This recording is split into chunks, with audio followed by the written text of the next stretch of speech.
Libra, hi! Welcome to Mr. Queen PH at ito ang inyong weekly reading for March 18 to 24, 2024. This is a general reading, just take what resonates. Watch your Sun, Moon, Rising, Venus for other messages. And thank you sa lahat ng mga sumusuporta dito sa ating channel. Just a reminder, gamitin nyo lamang ang reading na to bilang gabay. Pa-follow, like na rin ang ating Facebook at TikTok. Lahat po yan Mr. Queen PH. Like, share, subscribe, turn on post notifications para lagi kayong updated sa ating mga readings. And also, please check my Shopee. Available ang mga protection and prosperity items, bracelets, zodiac sign bracelets, and many more. Link on the description. And if you are interested in private reading, naka 30% discount po tayo. So, that is hanggang March 20, 2024. Yung link kung paano makapag-book ay nasa description at sa pinned comment. Okay, let's see. Libra weekly reading. A personal issue reaches resolution. Ayan. So, mabibigyan yun na raw ng solusyon. Resolution. Yung problema, issue ninyo with someone. Baka meron kayong nakaaway, nakaalitan, nakasamaan ng loob. Oo. Trabaho man yan or personal relationships, maayos na ang inyong problema. Baka mag-uusap na kayo. Adjustments are required. Ayan. So, maaring magkakaroon kayo ng yung agreement. Oo.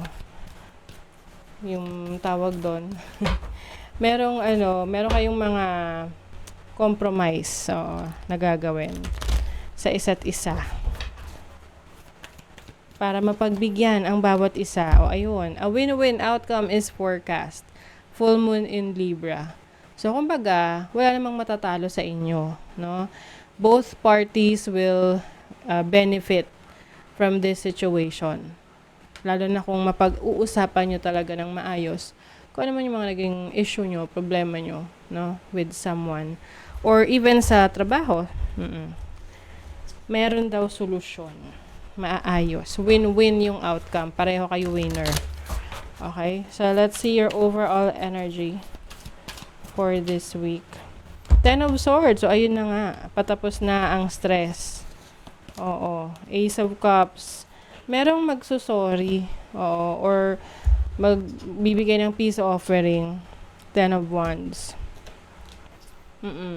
Any burden na meron kayo ngayon, no? Itong darating na week, maiibsan na yan. Halimbawa, masyadong marami kang dinadala na sama ng loob. Tapos, merong person na magre-reach out sa'yo at magsasabi ng, magsusorry, no? Mag-e-explain. So, I think ikaw magiging open ka rin naman for communication.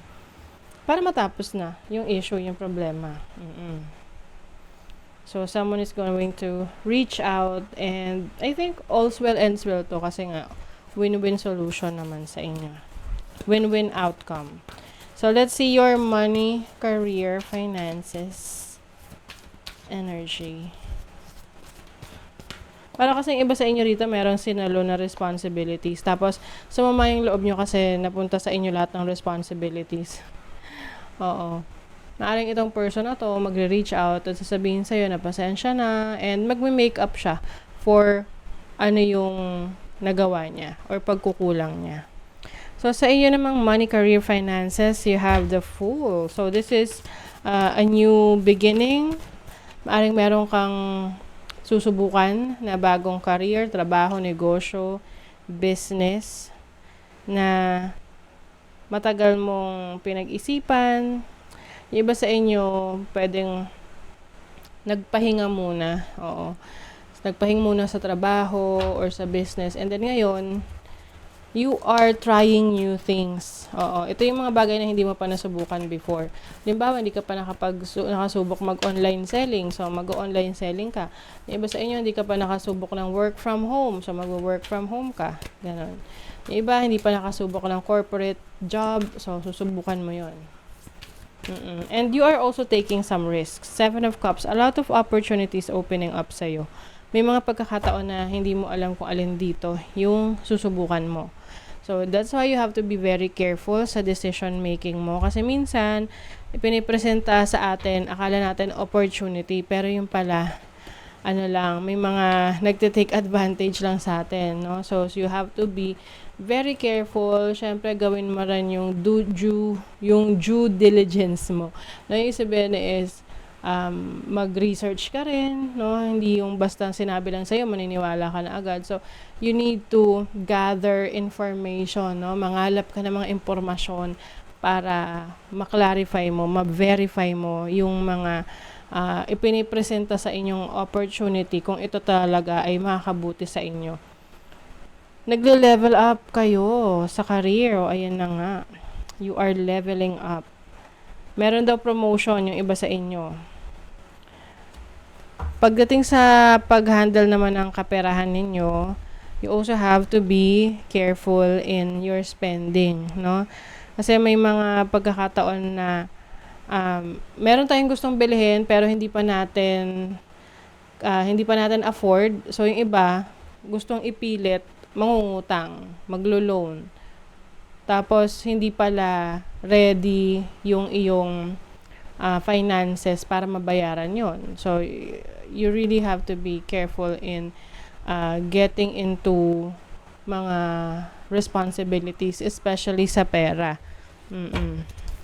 Use your money wisely.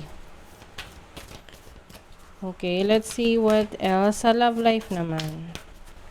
Love life ng mga Libra. 5 of Pentacles. Oh, okay. Ace of Swords. Yung iba sa inyo, maaring may magre-reach out, no? Itong person na to ay minsan parang iniwan ka sa ere. Or baka kung ikaw yung naiwan sa ere, magre-reach out ka dito sa person na sa maraming dahilan or kung ano-ano pang dahilan, iniwan mo or parang bigla kang nawala. Oo. So, maaring ngayon, nagkakaroon ka ng clarity. You nare-realize mo na I owe this person an explanation kung bakit hindi na ako nag-reach out, yung mga ganun. So, maaaring ikaw to or the person that you're dealing with kung merong ng ghost sa'yo at hindi mo na alam kung ano yung whereabouts niya, nasa na siya, bakit ganon, na iniwan kang confused. And I also see na maaring merong nangungumbinsi sa'yo na mag-reach out ka sa kanya or yung person na yon ay may nangungumbinsi sa kanya na mag-reach out siya sa'yo. Twin Flame. Chance. Oh my God. Yung iba sa inyo baka bigyan nyo to ng chance. Lalo na kung magpakitang gilas tong person na to sa inyo. Yung tipong yung dahilan niya is talagang acceptable para sa'yo kung bakit siya nawala na parang bula na mag-e-explain kasi ganito, wala akong magawa, I have no choice, nag-sacrifice lang ako, yung mga ganun kung ano-ano mga dahilan. Oo. And I also see someone na back upan itong dahilan ng person na to. So, syempre, nasa sayo pa rin naman yan kung bibigyan mo ng pagkakataon itong person na to. Kasi yung iba sa inyo, meron kayong intense soul connection ng person na to. Pwedeng you are also soulmate, no? And kung talagang kung talagang kailangan yung magkabalikan, mangyayari yun Oo. Kung talagang bibigyan mo ng chance, mangyayari talaga yan. Kasi, maaring meron pa kayong lesson na kailangang ituro sa isa't isa. Deep friendship with someone of the same sex. So, yung iba sa inyo, maaring magkakaroon kayo ng isang kaibigan or meron na kayo currently na kaibigan na malalim ang inyong connection with this person. Super best friend, yung ganon. Same sex. So, depression, anxiety, worry that someone is against you. Ayan. So, iwasan din daw na mag-overthink na merong mga tao na against sa'yo or hindi ka gusto. Kasi minsan, it's all in our head, no? Naisip lang natin, ina-assume lang natin. Pero actually, yung person na yun, hindi naman tayo iniisip. Diba? Oo. Chain of events that will affect your life.